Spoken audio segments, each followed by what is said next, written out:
Bem, pessoal, vamos para mais uma análise de Jujutsu Kaisen. E não se preocupa não, Gojo Coringa não existe, ele não pode te pegar. Caraca. Falei cedo demais, né? Bora falar desse episódio de Jujutsu Kaisen que tá muito bom. Caraca, eu nomeio esse episódio como um dos melhores episódios do ano, validando qualquer outra coisa, não só anime. Baseado no quê? Na minha opinião, porque isso aqui foi lindo demais. E olha, obviamente eu já vou também dar uns avisos envolvendo o anime, porque vai ter uma pausa, vai dar uma pausa de algumas semanas de Jujutsu Kaisen. Não agora, mas eu já tenho que deixar adiantado e eu vou explicar de novo na semana que vem, porque vai que alguém pula, né? Mas a gente continua daquele ponto que tem a cena toda bonitinha da Rico e ela leva um tiro na cabeça. É a vida.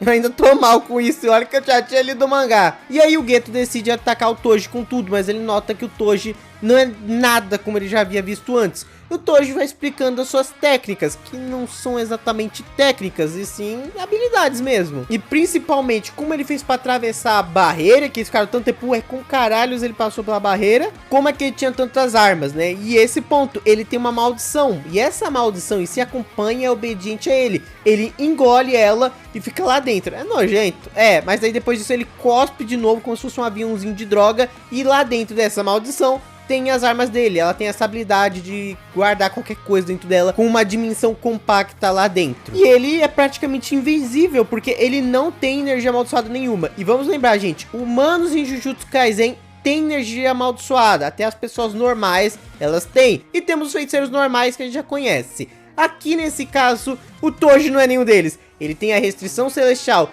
o mesmo que a Maki e também o Mekamaru tem. Só que em casos opostos, o Mekamaru tem um corpo fudido e tem energia amaldiçoada pra caramba. Eles não tem nada de energia amaldiçoada e tem um corpo ótimo. E o Geto vai escutando isso e só usando pra aprender mais e mais sobre seu adversário. E eles vão lutando um contra o outro. Que animação bonitinha, não tenho nada a reclamar. Só ficou uma pena que uma das maldições mais legais do Geto, na minha opinião, que é esse dragão arco-íris aí, foi partido ao meio como se fosse nada. E isso é um bagulho absurdo, gente. Esta maldição tem escamas que são consideradas indestrutíveis. Como que o cara cortou nesse hit? Tem relação com essa espada, que eu não vou falar agora, porque como eu já falei no vídeo passado, é uma arma muito poderosa do Toji, mas que só vamos ter mais informação dela na próxima temporada. Eita porra.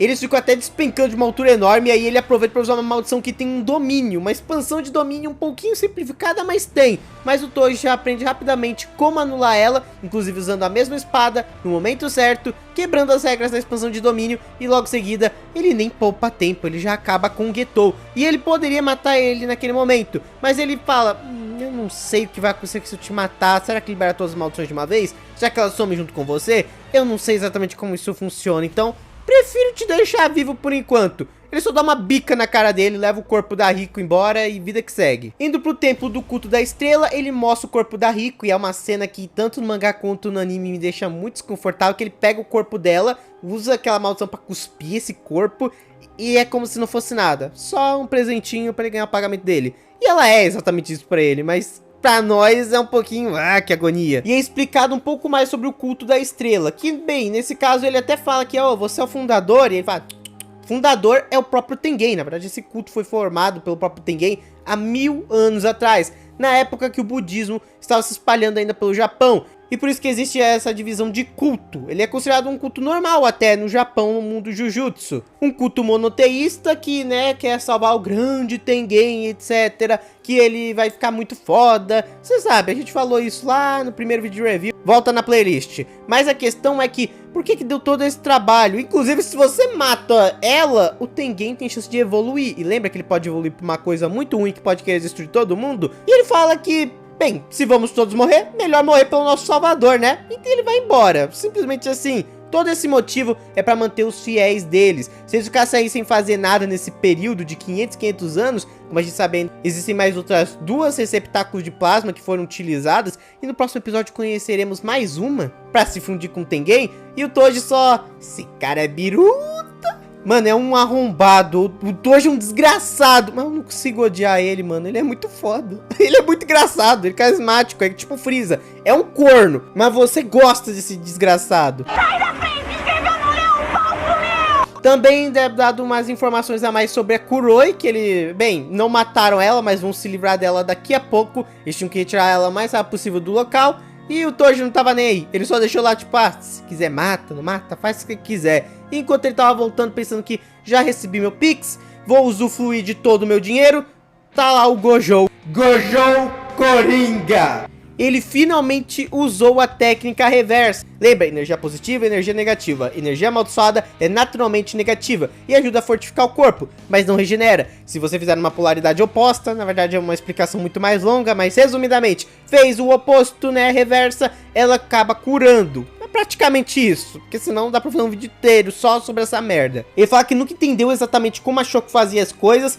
mas naquela hora ele tinha que usar aquilo, né, depois que levou a facada na garganta, era isso ou nada. E ele, na beira da morte, conseguiu, ele chegou na real essência da energia amaldiçoada, que é uma coisa que vai ser um pouquinho mais trabalhada lá na frente, vamos ver alguns detalhes. Daqui a pouco a gente vai ter um pouquinho mais de informação sobre isso, não lembro se nessa temporada ou no início da próxima, mas a gente vai ter mais informação sobre a essência da energia amaldiçoada verdadeira. E o Gojo ainda manda, devia ter cortado minha cabeça. Inclusive esse capítulo lançou em 2019, eu não duvido nada o Gege em 2018 ter visto Vingadores Guerra Infinita e ela ter pensado nessa merda um ano depois. E quando o Toji simplesmente tá falando, ixi, você tá doidão, né? Eu vou acabar com isso rapidinho.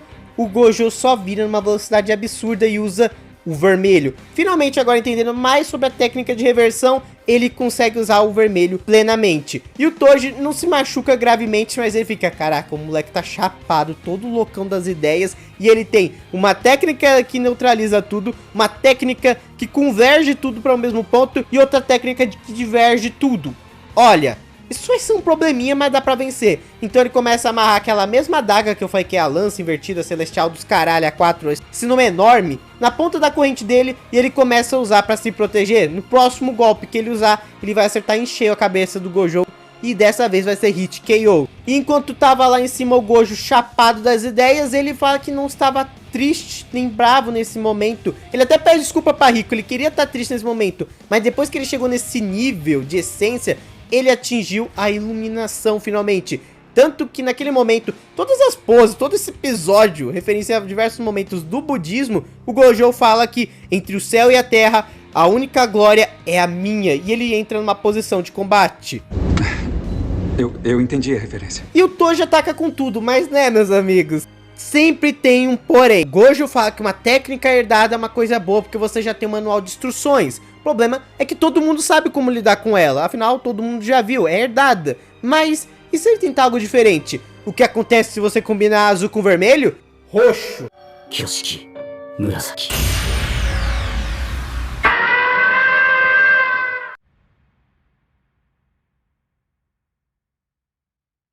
O Toji é massacrado com um único golpe do Gojo, que é a primeira vez que ele usa o raio roxo, inclusive de uma maneira bem mais humilde, só atravessou o Toji e alguns prédios. Comparado com o que a gente viu na primeira temporada, isso é bem basicão, mas destacando a animação, como tá linda nesse momento. A direção do Arifumi Mai, que é o diretor específico desse episódio, é impecável, inclusive bem diferente da primeira temporada. Não criticando, a da primeira temporada é muito boa. Eu também tô vendo uns comentários, tipo assim, de gente metendo pau na edição da primeira temporada dizendo que é ruim.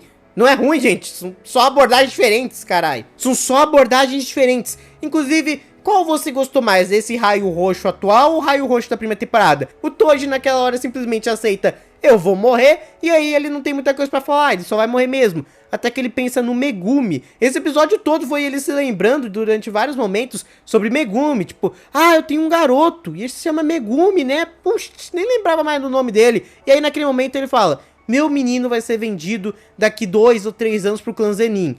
Faça o que quiser com essa informação. E ele morre em pé. Se a gente vê que o personagem é foda quando ele morre ou desmaia em pé, simplesmente é uma regra. Até um pato já desmaiou em pé e é foda. E aí tem uma coisa que eu não gosto muito em nenhum anime, e de novo o Jujutsu Kaisen faz isso, que é ter a ending, aí você pensa, o episódio acabou, e aí na verdade não. Eles continuam um episódio a partir daí, uns 4 minutos de episódio, eu odeio isso. Pós-crédito, até ok, mas um segmento inteiro depois do encerramento, eu acho isso bem merda. Apenas a minha opinião, se você não tem problema com isso, ok. mas eu particularmente não gosto e adapta uma parte muito importante. Eu pensei que só iam adaptar 3 capítulos, mas eles já adaptaram uma boa parte do capítulo seguinte, então foram uns 4 ou 3,5, eu não lembro exatamente. Tô falando de cabeça, mas ainda assim adaptaram bem mais do que eu imaginava. E nessa parte do episódio a gente vê o Gojo pegando o corpo da Riko, levando ela pra ter uma cerimônia de enterro digna, e o Geto acaba chegando. Inclusive o Getou acaba pegando a maldição do Toji nessa hora. Sei que você não deve ter visto a cena dele pegando a maldição do Toji, porque ela só chega até ele, mas no filme ele usa essa mesma maldição.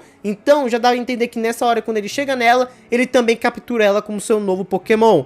Perdeu uns 3 Pokémon nesse episódio, mas ganhou um novo, boa. Mas acho que isso não é o suficiente pra tirar a tristeza da morte da Riko. E sem falar no sentido que ele se sentiu completamente fraco. Ele já estava curado graças a Shoko, mas ele estava muito mal mentalmente. E o Gojo ainda se pergunta, você tem vontade de matar todas essas pessoas aqui? Porque a vontade era grande. Tudo bem que são só seguidores normais, eles nem sabem direito sobre o mundo Jujutsu, se você parar pra pensar. Só o pessoal do alto escalão sabe. Inclusive eles até abusam dessas regras. Eles podem contratar outras pessoas pra tentar matar os feiticeiros, porque geralmente é proibido feiticeiros contratarem ou atacarem uns os outros. Mas eles não são feiticeiros, então eles podem. Mas bate aquela sensaçãozinha, sabe? Eu mesmo tava meio puto nesse momento, com uma direção ótima, mas dá aquela sensação de ver cada um desses caras explodido. Desculpa, eu liguei o meu modo serial killer. O Getou nota que o Gojo tá meio estranho, porque ele tá meio chapado mesmo. Chapado não seria o termo correto, mas ele ainda tá em êxtase depois de tudo que aconteceu, principalmente naquele lance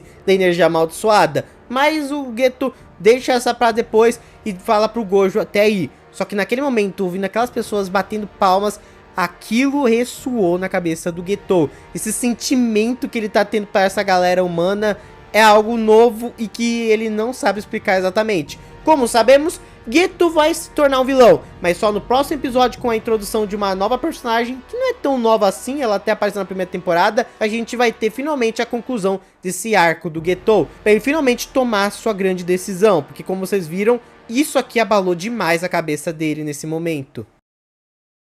Eu vou gostar. E como eu falei no início do vídeo, se caso você não saiba, semana que vem é o último episódio desse arco, talvez não exatamente o último, devem adaptar até a metade do episódio 6, só que a questão é que vai ter um hiato, sim, já adiantando, vai ter um hiato, eu acho que por causa de um feriado lá no Japão, então vai ser uma semana sem Jujutsu, vai depois ele transmitir o filme, então 2 semanas sem Jujutsu, e logo em seguida eles vão mandar um resumão da primeira temporada.